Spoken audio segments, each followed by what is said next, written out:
So this is going to be a quick video on how to use GeneBot. So this is GeneBot, and this is what it looks like when you open it. So there's two lines for your two genes, and then you can choose how many times you want the program to generate a random gene based on these two. So there's a certain way that you need to format your genes so that the program doesn't mess it up and like mix all the genes together and make it look not helpful. So here's a list of all the genes, realistic genes that you can use.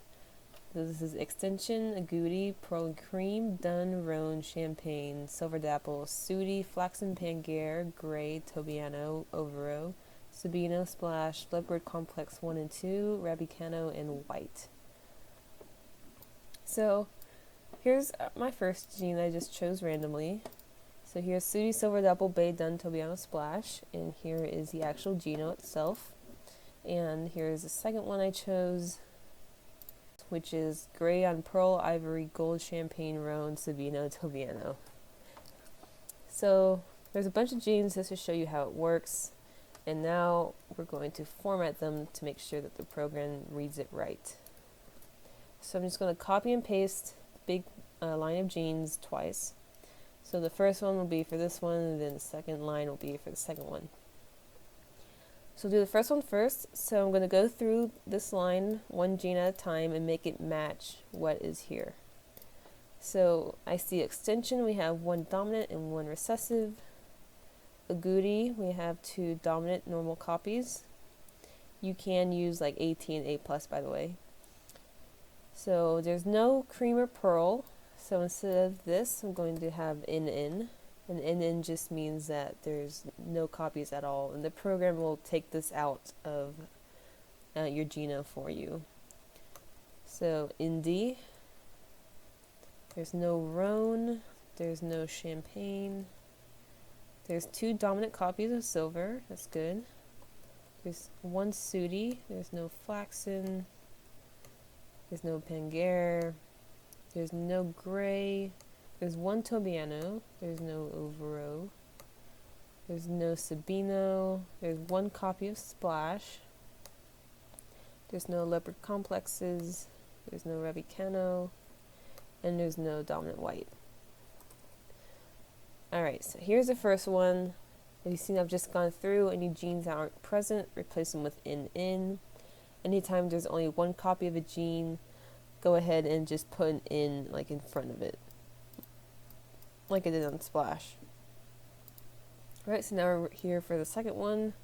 I see that there's two recessive copies of Extension.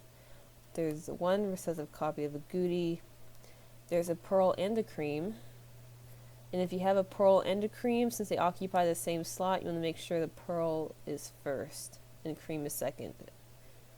It's just a capitalization thing that the program reads, that you have to have it that way. So there's no Dun, so I'll just get rid of the Dun. There's one copy of Roan. There's two copies of Champagne. There's no Silver Dapple. There's no Sooty. There's no Flaxen. There's no Pangaea. There's one Gray. There's one Tobiano. No Overo. There's one Sabino, and then everything else is not present. So just replace everything that is not there with NN. And here is our second genome. So these are ready to put straight into the program and get some genes. So I'm just going to copy the first line into, oops, there we go. Doesn't really matter, but so there's first line, here's the second line, there we go. Let's just say 10 rules, just you can pick any number you want. Most of the time you want to do 2 or 3 just to keep it kind of simple. And here we go. Here's all the combinations it's gotten out. It's taking all the NNs out, so they're just left with the genes itself. And I'm going to just pick one. I like bays. Let's do a bay.